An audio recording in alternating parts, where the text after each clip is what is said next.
Quiero empezar este tema dando un saludo especial a cada una de las mamitas de la iglesia y desearles un feliz Día de las Madres, un abrazo fuerte. Vamos a orar para que el Señor sea guiándonos durante este tiempo. Amado Padre, Dios Todopoderoso, te damos gracias, Señor, por este hermoso día, por este día especial, Señor, por el Día de las Madres. Amado Padre, estamos delante de tu presencia. Te pedimos, Señor, que seas tú dirigiéndonos, Señor, en este tiempo, abriendo nuestro entendimiento y hablando a nuestros corazones, amado Padre. Nos postramos ante ti, Señor, y te damos gracias por todo. Te pido también, Señor, que me ayudes, que me des claridad en mis palabras, Señor, y gracias al momento de compartir tu palabra. En el nombre de Cristo Jesús te lo pedimos. Amén y amén.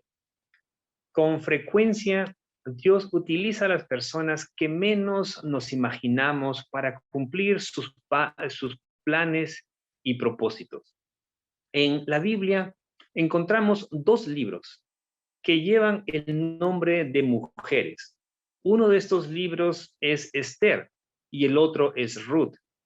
Y la diferencia entre estas dos mujeres es que Esther era judía, mientras que Ruth era gentil y pagana, adoraba a otros dioses. Sin embargo, Ruth, la moabita, más adelante va a llegar a conocer al Señor, al Dios de Israel. Lo va a recibir y aceptar como su Dios. E incluso va a venir a formar parte de la genealogía del rey David y también de nuestro Señor Jesucristo. El libro de Ruth no solo se trata de una historia de amor, como muchos podrían pensar, sino que también contiene un profundo significado teológico. Este pequeño libro, porque realmente es pequeño, es solamente de 4 capítulos. Este libro contiene tragedia, lealtad, amargura, romance y una conclusión feliz. Algunos han considerado el libro de Ruth como una obra maestra de la literatura y realmente lo creo, porque es un libro extraordinario.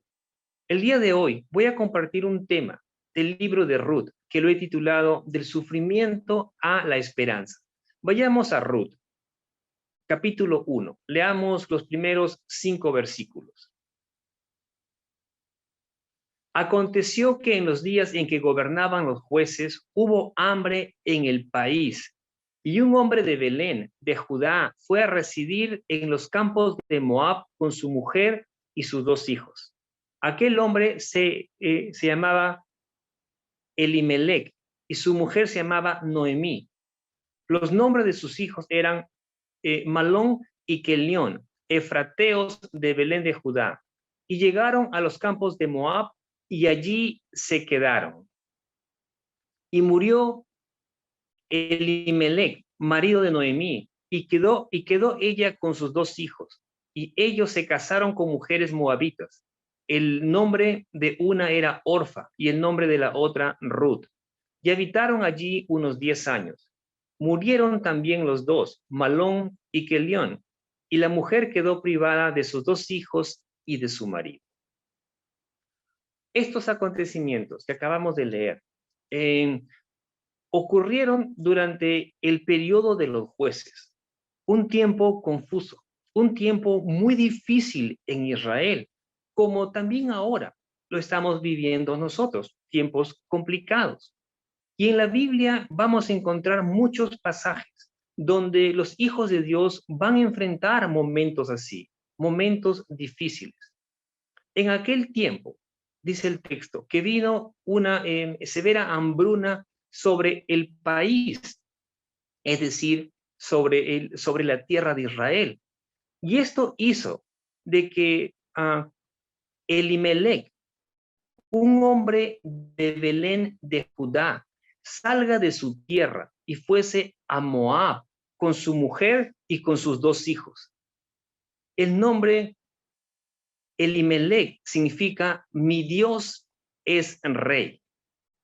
Y su nombre daba a entender de que la confianza de él debía estar puesta en el Señor. Viene escasez, hambruna sobre la tierra, sobre Israel. Y no sabemos por qué Elimelech decide ir a Moab con su familia. Y digo que no sabemos por qué fue allí. O sea, sabemos la situación que estaba pasando, pero ¿por qué Moab? Ya que entre Israel y Moab había enemistad. Y es más, el Señor había prohibido que los moabitas se juntaran con los israelitas, que formaran parte de la congregación de Israel, sino hasta la 10ª generación. Leamos Deuteronomios capítulo 23, versículos 3 y 4. Allí nos dice algo acerca de por qué es de que Dios prohíbe esto. Ningún amonita ni moabita entrará en la asamblea del Señor, ninguno de sus descendientes, aún hasta la 10ª generación, entrará jamás en la asamblea del Señor, porque no fueron a vuestro encuentro con pan y agua en el camino cuando salisteis de Egipto, y porque alquilaron contra ti a Balaam, hijo de Beor, de Peor en Mesopotamia, para maldecirte.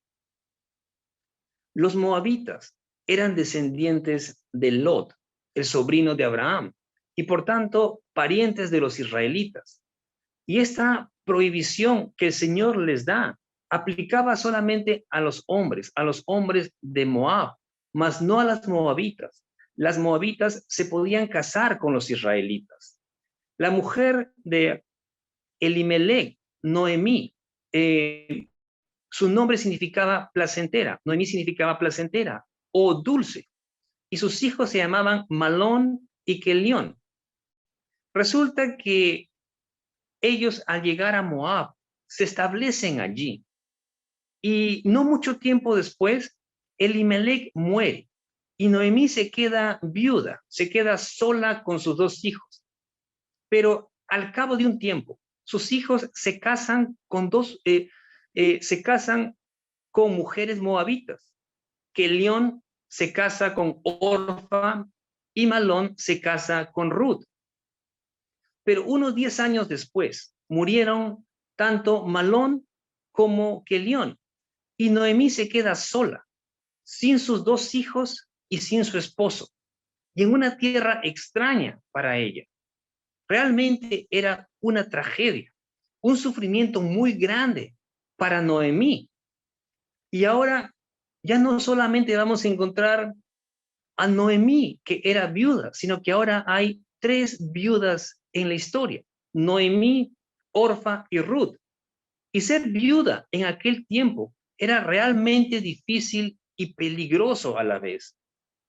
Noemí, al verse en esta situación, ella pensó en volver a su tierra. Ella pensó en volver a Judá. Y además ella había oído que el Señor había bendecido a su pueblo y que les había dado buenas cosechas. No sabemos por qué es que Dios permitió que viniese hambrunas sobre Israel.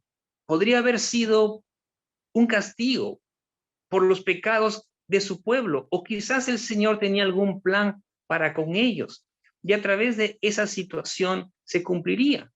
Como podemos ver muchos pasajes en la Biblia, uno de ellos es la historia de José, donde José le dice a sus hermanos: ustedes pensaron hacerme mal, pero Dios cambió todo para bien, para hacer lo que hoy vemos, que es darle vida a mucha gente. Dios a veces permite ciertas circunstancias con un propósito, y los propósitos de Dios siempre son para bien. Noemí decide volver a Belén e insta a sus nueras a que vuelvan con los suyos, con sus familiares. Ella estaba pensando en el bienestar de ellos. Ellas todavía estaban jóvenes y podían rehacer su vida. Podían casarse nuevamente si ellos querían. Por lo que Noemí les dice en el versículo 8: id, volved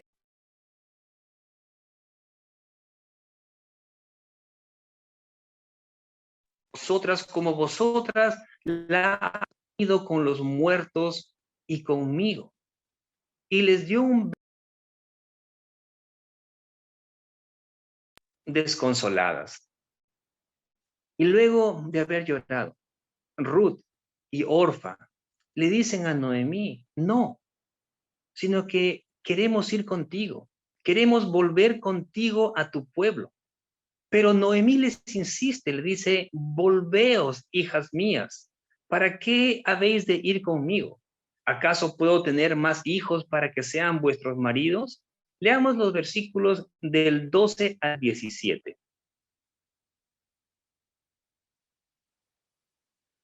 Volveos, hijas mías, id, porque soy demasiado vieja para tener marido. ¿Será que tengo esperanza? Y si aún tuviera un marido esta noche y también diera a luz hijos, ¿esperarías por esto hasta que fueran mayores? ¿Dejaríais vosotras de casaros por eso? No, hijas mías, porque eso es más difícil para mí que para vosotras, pues la mano del Señor se ha levantado contra mí. Versículo 15. Y ellas alzaron sus voces y lloraron otra vez. Y Orfa besó a su suegra, pero Ruth se quedó con ella. Entonces Noemí dijo, mira, tu cuñada ha regresado a su pueblo y a sus dioses. Vuelve tras tu cuñada. Pero Ruth dijo, no insistas que te deje o que deje de seguirte, porque donde tú vayas, iré yo, y donde tú mores, moraré. Tu pueblo será mi pueblo y tu Dios mi Dios. Donde tú mueras, allí moriré, y allí seré sepultada. Así haga el Señor conmigo, y aún peor, si algo excepto la muerte nos separa. En realidad, lo que Ruth está diciendo es algo tremendo. Ella no desea volver con su familia. Ella desea desea quedarse con su suegra, con Noemí. Por el contrario, Orfa, ella parte, ella regresa a la casa de sus padres. Ella vuelve pensando rehacer su vida. Pero Ruth demuestra su lealtad a Noemí al decidir acompañarla a Belén. ¿Y saben qué significa el nombre de Ruth? Ruth significa amiga. Y eso es lo que demostró Ruth, eso es lo que demostró ser Ruth, una amiga fiel, una verdadera amiga. ¿Y saben qué es lo que significa el nombre Orfa? Orfa significa necia. El nombre Noemí, como ya les dije, significa placentera. Pero ahora, Noemí estaba viviendo en amargura por todo lo que le había acontecido. Y es más, como hemos leído, Noemí llega a pensar que todo lo que le estaba pasando era por culpa de Dios, que la mano de Dios estaba contra ella. Noemí sabía, ella entendía, tenía muy claro que todo lo bueno viene de Dios, provenía de Dios, pero también ella reconocía que las calamidades eran permitidas por Él. Y por eso Noemí va a decir, el Señor ha levantado su mano, su puño contra mí. Y esa amargura que Noemí tenía no la dejaba ver bien las cosas. Noemí, al ver de que por más que le insistía a Ruth que vuelva con sus padres, ella no lo haría, entonces Noemí no le insiste más. Leamos los versículos del 19 al 21. Caminaron pues las dos hasta que llegaron a Belén. Y sucedió que cuando llegaron a Belén, toda la ciudad se conmovió a causa de ellas. Y las mujeres decían, ¿no es esta Noemí? Y ella les dijo, no me llaméis Noemí, llamadme Mara, porque el trato del Todopoderoso me ha llenado de amargura. Llena me fui, pero vacía me ha hecho volver el Señor. ¿Por qué me llamáis Noemí? Ya que el Señor ha dado testimonio contra mí y el Todopoderoso me ha afligido. Noemí y Ruth llegan a Belén y la gente se sorprende al verlas. Hacía 10 años o quizás más que no habían visto a Noemí. Probablemente había envejecido y nadie esperaba volver a verla o nadie esperaba que ella volviera. Y al verla, la llaman por su nombre, Noemí, pero ella les va a decir, no me digan, no me llamen Noemí, llámenme Mara, que significa amarga o amargada. Y es que así se sentía ella. Eso es lo que había en su corazón, amargura. Y en esa amargura, en esa frustración en el que ella vivía, ella pensaba que Dios era quien la había afligido de tal manera. Y eso es algo muy común y humano. Culpar a Dios eh, eh, cuando las cosas son desagradables, cuando cosas trágicas pasan en nuestra vida. Y es que nosotros no podemos entender lo que Dios está haciendo durante ese tiempo. Y al no entender el obrar de Dios, muchas veces renegamos contra Dios. Muchas veces le echamos la culpa de lo que nos pasa. Noemí va a decir, el Todopoderoso me ha hecho la vida amarga. O sea, fíjense lo que Noemí dice. Y eso es lo que había en su corazón. Estoy así porque el Señor ha hecho mi vida así. Me fui llena, pero el Señor me ha traído vacía a casa. Pero lo que Noemí estaba haciendo, esa acusación de Noemí contra Dios era infundada. Dios estaba haciendo algo grande, algo especial, pero Noemí no tenía idea del plan de Dios, del plan que Dios tenía para con ella y para su descendencia, porque en ese momento Noemí solamente estaba enfocada en su tragedia. Leamos Ruth capítulo 2, versículos del 1 al 3. Y tenía Noemí un pariente de su marido, un hombre de mucha riqueza, de la familia de Elimelech, el cual se llamaba Boz. Y Ruth, la moabita, dijo a Noemí, te ruego que me dejes ir al campo a recoger espigas en pos de aquel a cuyos ojos halle gracia. Y ella le respondió, ve, hija mía. Partió pues y fue y espigó en el campo en pos de los segadores. Y aconteció que fue a la parte del campo que pertenecía a Boz, que era de la familia de Elimelech. Les explico algo antes de continuar. En la cultura oriental, el matrimonio no solo era un arreglo entre dos personas, sino que era un vínculo que ataba a toda la familia. El texto dice que Noemí tenía un pariente de su marido. Les explico algo más, porque esto es importante. En Israel, si un hombre estaba casado y moría sin dejar hijos, su hermano, que inmediatamente le seguía, debía tomar a la mujer del difunto y el hijo que tuviera, el primogénito, debía llevar el nombre de su hermano muerto, con el fin de que el nombre del difunto no fuese borrado en Israel. A ese pariente se le llamaba el pariente redentor. Debido a que Noemí ya no tenía hijos, alguien más de la familia de Elimelech tendría que ser el pariente redentor, el pariente más cercano a él. A Elimelech era quien podría redimir eh, la tierra y todo lo que tenía la familia. Y resulta que Boz era familia de Elimelech, del esposo muerto de Noemí. Él podía redimirlas. Ruth le pide permiso a Noemí para ir al campo y va. Noemí le dice, ve hija, ve. Ruth va al campo a recoger espigas y sin saber llegó al campo que le pertenecía a Boaz. Pero eso no era coincidencia. Dios estaba obrando en favor de Noemí y Ruth. Dios estaba cuidando de ellas, a pesar que Noemí no podía ver eso en ese momento por causa de su frustración. Los pobres en Israel tenían el privilegio de recoger los granos que quedaban de las cosechas en los campos.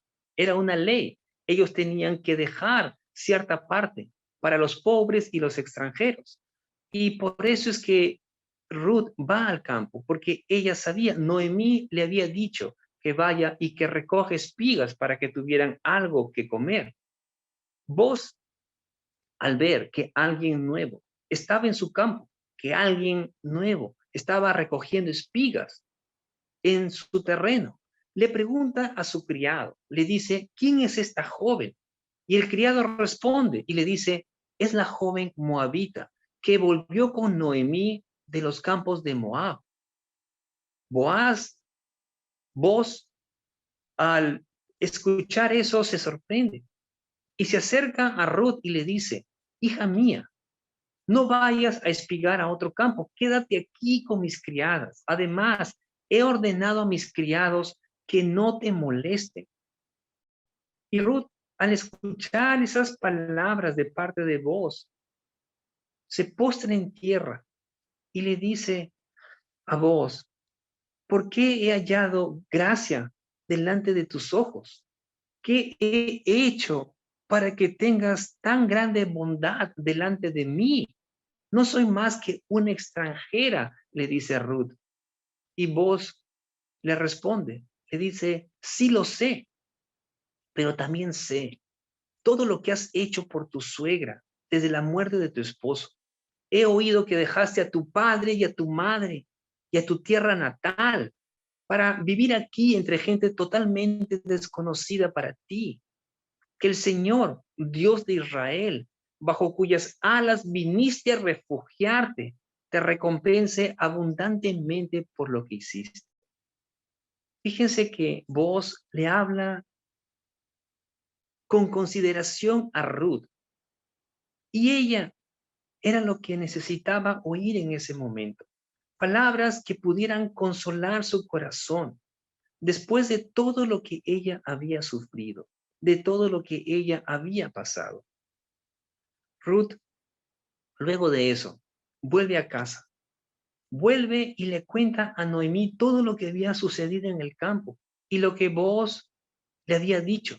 Y Noemí le va a decir a Ruth, ese hombre a quien tú has visto, con quien te has encontrado en el campo, es nuestro pariente y uno de los que nos puede redimir. Redimir es rescatar, salvar. Y aunque Noemí tenía derecho a hacer uso de la ley del pariente redentor, ella idea un plan mediante el cual Ruth se presentaría como la persona con quien vos debiera casarse. Pero el problema era que vos era el segundo pariente más cercano. Había otro familiar más cercano que él. El pariente más cercano, al enterarse de esto, al enterarse que Noemí había vuelto de los campos de Moab y que él podía redimir los terrenos que le pertenecían a Elimelech y a sus hijos, lo quiso hacer. Pensó, dijo, excelente, yo lo redimo. Pero él quería redimir o tomar posesión solamente de las pertenencias de ellos, pero no quería, pero no tenía ningún interés en hacerse cargo de Noemí ni de Ruth. Pero vos le va a decir, le va a recordar que si él quería redimir las tierras de Elimelech y de Malón, también debía tomar a Ruth, la moabita, como esposa, para restaurar el nombre de su difunto esposo. El pariente más cercano al escuchar eso pensó y le dijo a vos, no, yo no puedo hacer eso. Él no estaba dispuesto a eso. Fíjense que el pariente redentor tenía derecho a redimir a sus parientes, al difunto, a la familia del difunto, pero él tenía que estar dispuesto a hacerlo. Leamos Ruth, capítulo 4, versículo 6. Y el pariente más cercano respondió: no puedo redimirla para mí mismo, no sea que perjudique mi heredad. Fíjense cómo él estaba pensando. O sea, si yo lo hago, me va a perjudicar. Y le va a decir: redímela para ti, diciéndole a vos: usa tú mi derecho de redención, pues yo no puedo redimirlo. Y no es que no podía, no quería, no estaba dispuesto a redimir a Noemí y a Ruth. Y al no aceptar el pariente más cercano redimir a Noemí y a Ruth, él le cede el derecho a vos. Y vos es quien va a redimir todo lo que le pertenecía a Elimelech y todo lo que le pertenecía a sus hijos, a Kelión y a Malón. Y vos va a tomar a Ruth y se va a casar con ella. Y el Señor va a hacer que Ruth conciba, que Ruth dé un hijo. Y a ese niño, a ese hijo que les va a nacer a vos y a Ruth, lo van a llamar Obed, que significa siervo, indicando que este niño sería un siervo del Señor.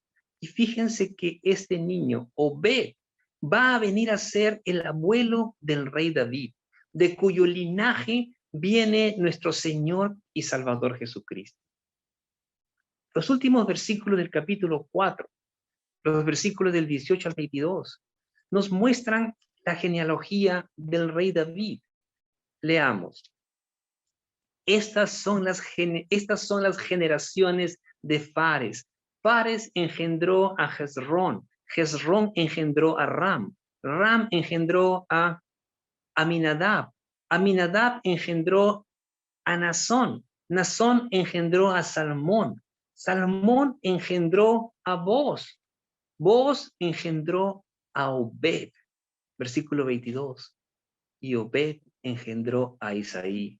E Isaí engendró a David, al rey David, al gran rey David. La genealogía que acabamos de ver es una demostración asombrosa de la providencia de Dios, como también de su soberanía. Como dije al inicio, Dios utiliza a las personas que menos nos imaginamos para cumplir sus planes y propósitos. Y también vemos que las decisiones que las personas toman, que personas sencillas puedan tomar, tienen consecuencias extraordinarias. Y es más, como vemos en la historia, de mucho alcance. La obra de Dios no está limitada por el espacio o el tiempo, aunque así parezca a veces. Dios siempre obra con vista a la eternidad, aunque actúe en el tiempo. Nosotros solamente nos fijamos en el momento, en lo que nos está pasando ahora, pero no nos damos cuenta de lo que Dios tiene en mente para nosotros en el futuro, en la eternidad. En cuanto a Noemí, ella, como hemos visto, había renegado de Dios. Ella había pensado que el Todopoderoso le había traído todo ese mal que le había acontecido. Y es que ella no tenía idea del magnífico plan de Dios, el magnífico plan que tenía para ella y que vendría cientos de años más tarde, después de la muerte de Noemí. A Noemí le va a nacer un hijo, me refiero a un nietecito, y ese niño iba a ser alguien especial. Fíjense que las mujeres de su pueblo, de Israel, de la tierra de Judá, le van a decir a Noemí. Leamos Ruth capítulo 4, versículos 14 y 15. Esto es lo que las mujeres le van a decir a Noemí. Bendito sea el Señor, que no te ha dejado hoy sin redentor, que su nombre sea célebre en Israel, sea Él también para ti restaurador de tu vida y sustentador de tu vejez, porque tu nuera que te ama y es de más valor para ti que 7 hijos le ha dado a luz. Fíjense que Dios bendijo a Noemí con una extraordinaria nuera, una verdadera amiga, una amiga fiel que nunca la dejó.